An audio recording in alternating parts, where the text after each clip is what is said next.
Hi, everyone. It is wonderful to be with you today. I'm Dr. Katharine Wilkinson with the All We Can Save project and co-editor of this new baby, the book All We Can Save. And I am super delighted to be serving as moderator today for this conversation about connecting passion and purpose for the environment and how we can do that as citizens in our communities, in our organizations. And I am joined by three folks who model that extremely well. First, we've got Avi Garbow of Patagonia, Cindy Luppi of the Clean Water Action organization, and Arturo Garcia-Costas of the New York Community Trust. Thank you all so much for being part of this conversation. Thanks for having us. I want to start with just a question for everyone, which is please share any further introduction of yourselves and your work that you'd like to, and tell us sort of one thing that's at the very top of your agenda for taking action in this moment in service of the planet that we call home.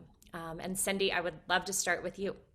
Great. Well, hi, everyone. I'm Cindy Luppi. I'm the New England Director for Clean Water Action, and I am thrilled to be here with you all. Top of our agenda are approaches that actually center environmental justice, racial justice, and economic justice in framing complex problems. And that is critical because that means that solutions can have triple bottom line wins. So, for example, Clean Water Action is a member of the Green Justice Coalition, which right now is working on solar projects and expanded real access to energy efficiency in low-income Black and Brown communities. And this is really critical because it yields healthier air quality and greater access to clean electricity. And it also creates pathways out of poverty via high road jobs that get created. So we're really interested in these kinds of multi-layered approaches and really like to see silos get broken down between other organizations and other constituencies so that we can build bridges that can work on long-term agendas.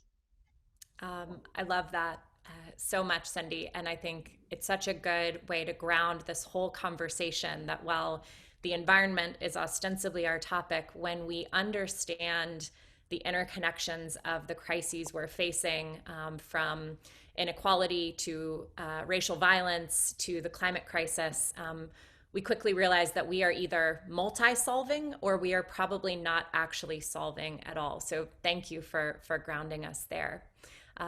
Let's turn to Arturo, who I know also thrives at the intersections. Please introduce yourself a bit more and tell us what's on your action agenda right now. Thanks, Katharine. Yeah, Cindy, thank you for that, because it pretty much describes how I approach my job at the New York Community Trust. I handle all things environmental at the Trust, which is one of the oldest and largest community foundations in the United States.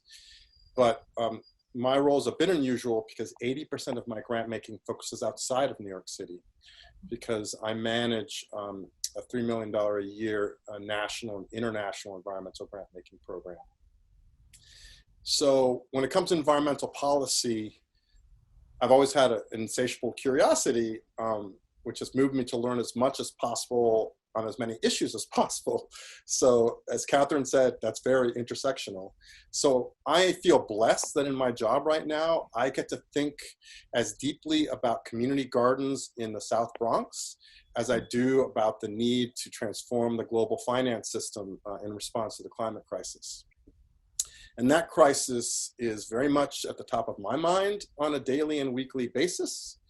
And quite frankly, I think it should be at the top of every thoughtful person's agenda these days. Nearly 2/3 of the Trust grant making is focused on responding to accelerating climate change. And to echo what Katharine just said, there's no way that we can solve that kind of challenge in a siloed fashion. all of us need to be silo busters and bridge builders in order to solve the climate crisis. Absolutely.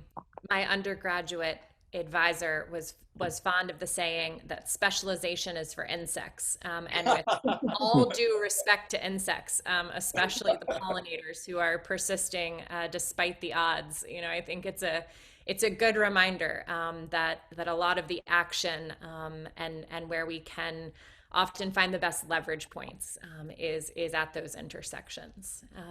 I love that, Catherine, because one of my first grants at the New York Community Trust was to try to restore the monarch butterfly migrations across North America. So I'm totally with you. Man, thank you for funding that. Monarch butterflies, interestingly, come up a couple of different times in this book, All We Can Save, which was a surprise and a delight to us as editors. Avi, I'm going to turn to you now. Tell us a little bit about your work at Patagonia and what is at the top of your action agenda in this critical moment. Yeah, sure. So my role is as environmental advocate at Patagonia, which at a company whose mission is to be in business to save the home planet really encompasses everything that we do, from kind of internal product innovations and design all the way through our external advocacy work on a range of issues that we think are important to the planet. I think there's no doubt that at the top of my agenda, and I know we all have long agendas, is, like others have said, climate change. I mean, we view this as a kind of transcendent issue, one of multi-dimensions. I talk about it as much an economic and social justice issue as it is an environmental crisis. And for us, I think it really falls into a number of buckets that we're quite active on. Obviously, there are the clean energy issues in terms of renewables and fossil fuels, but for us, it's also important to look towards nature-based land solutions. So a lot of how we use our public lands is quite important to us at Patagonia, and also agriculture. When we think about land mass in this country, certainly we've got I think something like 900 million acres of lands under ag and ranch lands at the moment, and how we use those and how we do regenerative organic agriculture, for example, which has got a strong climate component, is really kind of very important to our advocacy. I so appreciate that you all work across this real spectrum of climate solutions. The other hat that I wear is editor-in-chief at Project Drawdown, which is a nonprofit that tries to kind of document what are all these tools in our toolbox. And so often folks think, oh, it's just solar panels, or it's just regenerative agriculture, or it's just public transit. And the truth is that we need this whole ecosystem of solutions and then some. And we need to be moving solutions forward, but we also need to be trying to shore up the protections that are already in place. And I know that's something that's been really at the heart of the work that Patagonia has done. So Avi, would you talk to us a little bit about what's been happening in the last 4 years and the reversals of really important environmental rules and regulations that we have been watching kind of get torn apart in this current administration? Yeah, I'm happy to. And just for full disclosure, I served as the general counsel at the Environmental Protection Agency in the Obama administration. So much of what we are seeing now being rolled back are things that I and my colleagues at the EPA really invested a great deal of time and energy in. And I want to seize, Catherine, just on a comment that you made, which is referring to these rollbacks and regulations as taking away our protections. I think by and large, the rhetoric certainly that's used when it comes to regulatory rollbacks is that regs are negative, they're burdensome, they're obstacles, they're barriers to economic growth. And I think we need to reframe and think about these regulations for what they are, which are, one, under law, but two, more importantly, they're there to protect people's public health and the environment. And so these rollbacks really have a detrimental impact by and large on people in every community from coast to coast. They have been chronicled in a variety of places. The New York Times has done studies, Harvard, Columbia, they've all done trackers. And as you point out, the Trump administration, at least in these 4 years, is on pace to roll back upwards of about 100 environmental and conservation protections.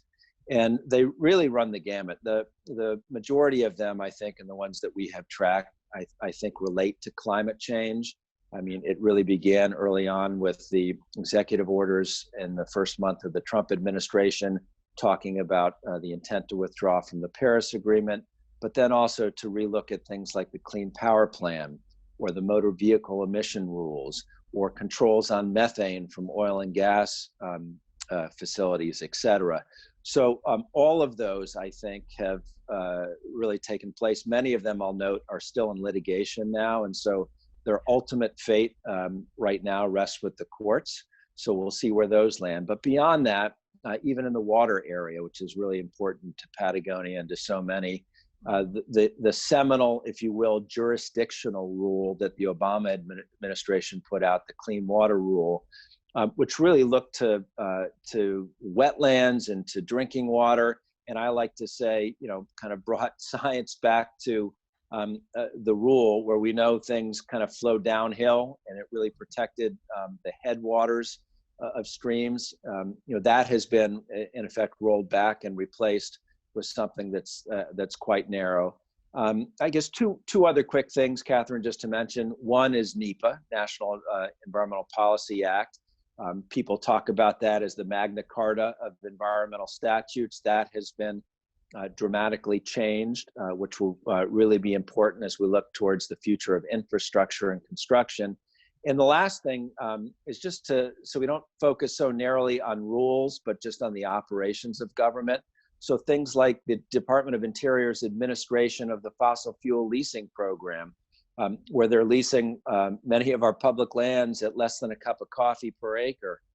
And so, these are the things that kind of feed into, of course, our climate crisis and that we paid close attention to. Thank you for laying all of that out, Avi. And I can only imagine how hard it has been to watch so much of the good work that you and Gina McCarthy and others did in those years. Just at least attempted to wind it backwards. So thank you for staying in the good fight. And Arturo, you mentioned that kind of the superpowers that you bring to this movement, this big ecosystem of transformation, include philanthropy. So the movement of capital into the good work that is being done. Talk to us a little bit about what the role of philanthropy is for the environmental movement and for environmental justice. Thanks, Catherine. I think at best, philanthropy enables the brilliance, passion, and creativity of the activists and advocates that are fighting for a just and healthy world. So program officers are routinely working to identify and support the great ideas that are bubbling up from the front lines. And that's particularly important when you're talking about environmental justice. Avi kind of mentioned the environmental protection system that came into being in the 1970s. And what's interesting about that is it's an example of what can happen when you have patient philanthropy. Many of the organizations that sort of came into being post-Earth Day benefited from a decade of patient investment by philanthropy. Yeah. And I think that we're in a similar moment right now where one kind of the failings, I would suppose, of the early environmental movement is that they didn't understand the importance of intersectionality in how they were approaching the issue. So that lack of recognition led to the birth of the environmental justice movement as a parallel movement. And right now, there's been a lot of networks and collaborations of environmental justice groups at the community level or at the city level or at the state level that have come into network with each other. And I think it's another opportunity for philanthropy to patiently support and nurture those collaborations, whether it's the Environmental Justice Leadership Forum that We Act for Environmental Justice has created, or the Climate Justice Alliance, or the Midwest Environmental Justice Network. There are many. So this is an opportunity for philanthropy to do that kind of patient investment. And I'll add like one other thing, that when it comes to patient investment, community foundations are particularly well suited. You've got situations where people leave community foundations money in their wills. The Trust's National and International Environmental Program is a kind of a marquee example of that. A fund was created in the mid-90s to continue making grants on environmental issues of national and international significance in perpetuity.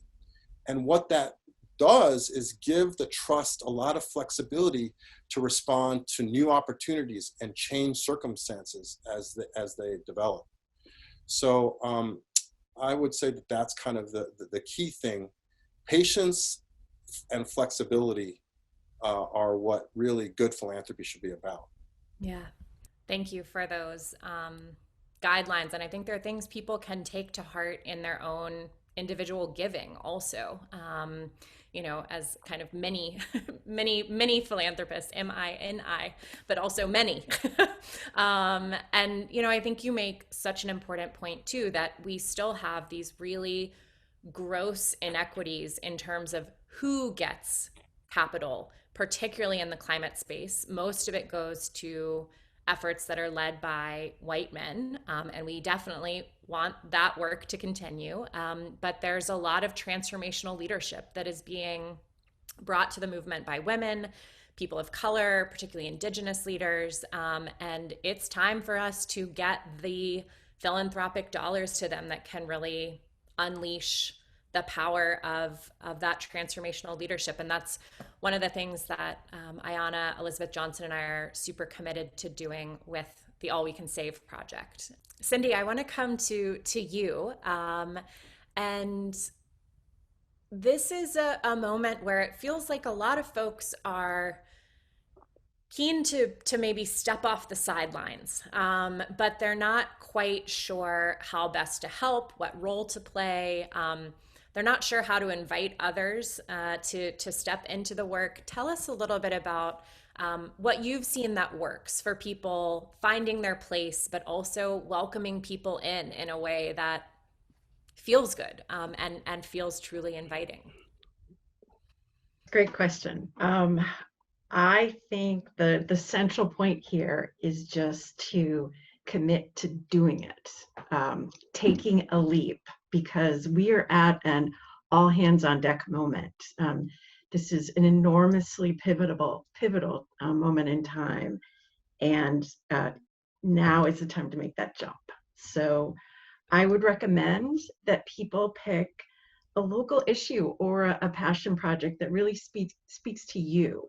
I think all environment, all pollution is personal. Oftentimes this is about, in my work, in our work, it's about protecting the health of people we love, folks we're in community with, neighbors, and picking a project that really speaks to your personal compass will enable you to get empowered at a very deep level. So one, I would say really tailor this to be true to yourself. I also think that interviewing local groups in your community, or volunteering with groups that are in your personal space are great ideas to start. Lots of organizations have internship programs, and increasingly paid internship programs, because I think our movement is coming to a reckoning around the realization that a lot of people can't afford to volunteer. So I think looking for paid internships is a great course of action. And I think really having one-on-ones with people in your area, that is the favorite part of my job, because it's encouraging growth and power and really emerging leadership in our broad canvas of what we all do together. And I would just put it out there that I and my colleagues would be happy to talk to anyone one-on-one. It's where our future growth lies. So if people would like to get involved, get in touch with us, and we can either help you get connected to a local group in your area, or share some of the work that we do directly. That is an amazing offer, and I think anytime someone reaches out the hand and says, come join us, and we'll help you figure it out. That is a really wonderful invitation indeed. It's hard to believe we are sort of coming towards the end of our time together, and I would be remiss if we didn't talk about the season that we are in, which is, of course, an election season. How could anyone forget? This is a consequential election for a lot of reasons, and it really couldn't be a more consequential election for the planet. And by the planet, I mean the living systems upon which all of us depend, and the habitable world that we may or may not leave to future generations, and frankly, to the young people who are already among us. So talk to us about, just in a few words, kind of what you're taking with you as you fill out your absentee ballot or head to your polling place, and what you hope folks may bear in mind as we do our work as citizens of voting this fall. Let's start with Arturo. Well, I guess, like, echoing a little bit what Cindy said, it's really the power of collective action. Yeah. Whether it's in this instant case, it's voting, and how exercising your vote can transform our democracy, or save it, as the case may be. But it's also just individual actions such as recycling, or paying attention to the information about climate change that crosses your computer screen and thinking about it for a moment. These are all small individual actions that can have a powerful aggregate impact. And as an environmental professional, I have always been focused on the concept of circular economics. And we don't live in a closed system. The climate crisis, plastics in the ocean, the fact that we find lead in the snows of the Andes shows us that we have one planet, and we have to approach it that way as individuals in terms of our actions, and as a civilization. And all of us make up our civilization. Yeah, thank you. Cindy, let's go to you. Well, I would say this is the election of our lifetime, and the stakes have never been higher. I know that's a cliche, but evidence bears that out. There is, on the one hand, a candidate that has been assessed as the worst environmental president in our history. And there's another candidate that is centering the campaign around a response to the climate crisis and the needs of most vulnerable communities in environmental justice reforms.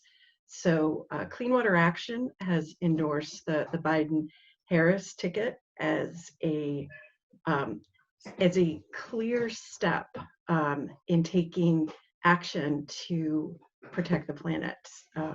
It's really that simple. So this is for the health of our air and our water and our communities. So vote early and help defend democracy. Thank you, Cindy. Avi, close us out with some inspiration. Well, if you want inspiration, I guess there are two quotes that I always like when I think of taking action. One is our founder, Yvon Chouinard, said, the cure for depression is action. And in this case, that action is whatever you want to vote for, but go to the voting polls and vote. The other thing is a wonderful quote I've seen in a variety of places from the kind of unnamed Navajo medicine man that says, "We are the people who we are waiting for," and that really, tells me that it's not for somebody else to do. And when it comes to environmental issues, and I think all of us would agree, these are issues that impact us, but more importantly, they have lasting impacts on our children and our children's children, in our communities, kind of near and far. And so what I will be doing, what I certainly hope others will do, is when they go into that voting booth, they'll think about these intergenerational issues. They'll think about which candidates are strongest on environmental issues and the climate crisis. And they'll not just think about it in the federal context. These are matters that are important in your local county races and your state races, and certainly in the federal races. So those are the things that will certainly animate me when I go to cast my ballot. Yeah, there are environmental candidates from the top of the ballot all the way to the bottom, and I think it's a good time to remember that for our climate, especially for mass extinction, for communities on the front lines of environmental impacts, for our oceans, later is simply too late for bold action. So truly all we can save is at stake. So much has been lost, but there is still so much that we can save if we focus on the power of that big we. And we are especially part of that big we when we show up as citizens. So thank you all so much. I wish we could do this all day. Probably that would be a lot for our audience, but really grateful for the time and for the conversation. Thank you. Thank you, Catherine.